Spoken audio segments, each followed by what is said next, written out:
So here's where we will get the samples of the adult white matter.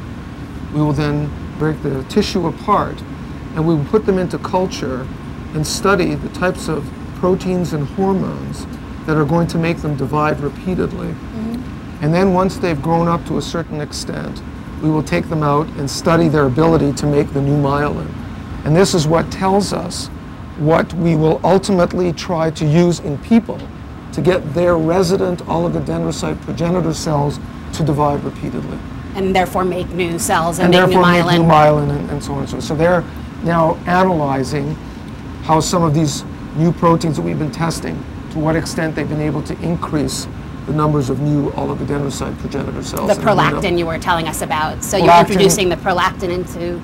That's right. We would introduce it into our tissue culture dishes.